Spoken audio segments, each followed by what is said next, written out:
We got some news to get into. We're going to talk a little bit about 11.1 things going on. Of course, the Darkmoon Faire, other things happening, February trading post, few things here and there. So let's dive in. This is your last chance to get the Azure Targets Twitch drop. So if you haven't watched a Twitch stream for 4 hours, first of all, the fuck are you doing with your life? Something meaningful?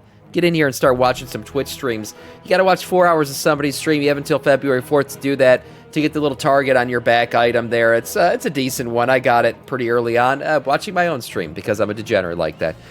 Besides that, there was some weird stuff going on with the Timewalking event stuff. So we got Turbulent Timeways going on. You know, you pick up a quest. You're supposed to get this random cache of items, right, from Nerubar Palace, giving you some heroic level raid gear. Well, turns out over the weekend, people were seeing the actual item they were going to get. This was pretty crazy. So, and it was changing based on your spec as well. So if you went out respec and came back and opened the quest, you were going to get a different item. So clearly the code was showing through. This was a mistake. Blizzard went back and patched it so it would continue to show the random chest loot once again. But it does show the back-end code does exist where this thing will in fact change based on your spec when you accept it, what you do with it.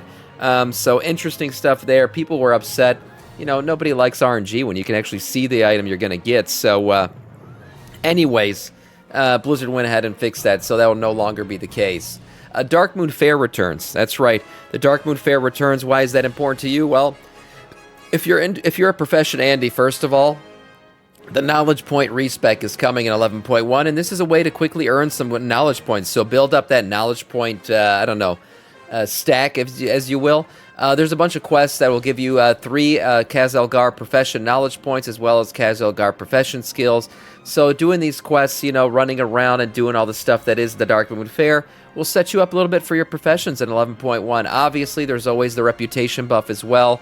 You put on the Darkmoon Faire top hat or ride the Darkmoon Faire roller coaster to get the buff. Just don't die, because once you die, you lose the buff, and that'll no longer be yours. My God, there's a lot of bald emotes in the chat today.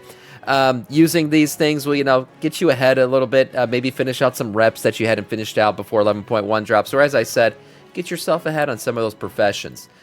New rewards coming. That's right. We already knew this, and I talked about it just last week.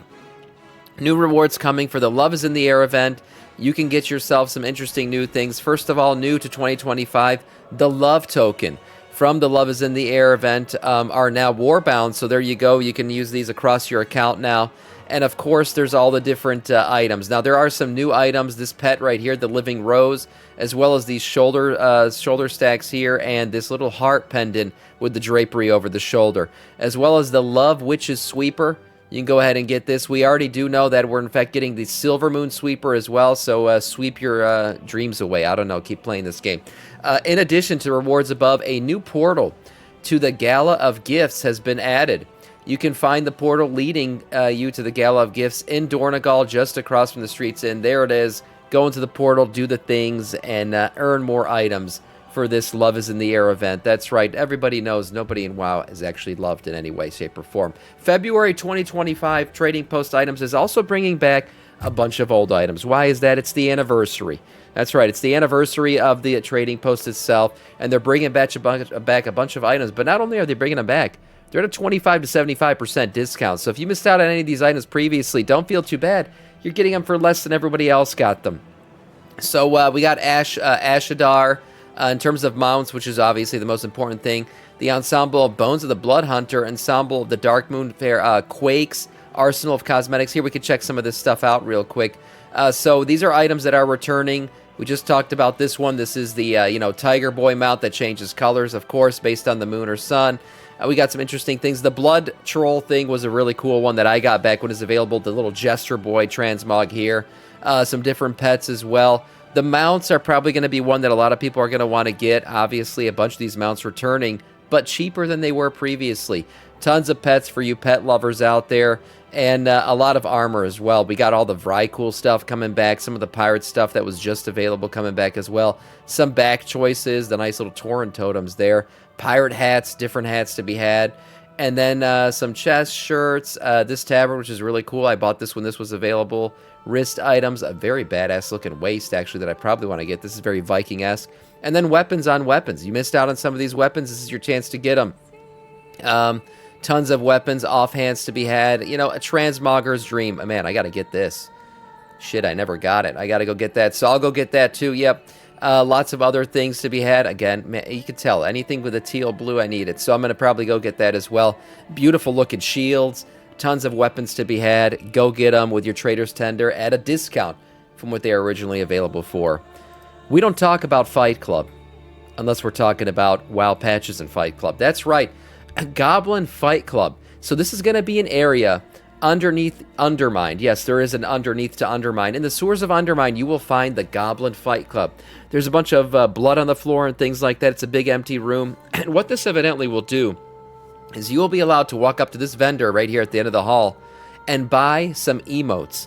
Now, what are emotes? It's like, I guess you can look at it like, I don't know, the way that Fortnite does it, where you buy an emote and you can click and do it. Anyways, you can buy these and play out a fight. So this is not actually fighting anybody. What it does is you can buy different emotes that'll put health above your head. These 3 little health bubbles. You can actually get an emote that removes one of the health bubbles. And then all the other little fighting abilities. So you can get an emote that makes you look dizzy. One that prepares you to fight without actually being in combat. Obviously an unarmed combat stance. A magical combat stance.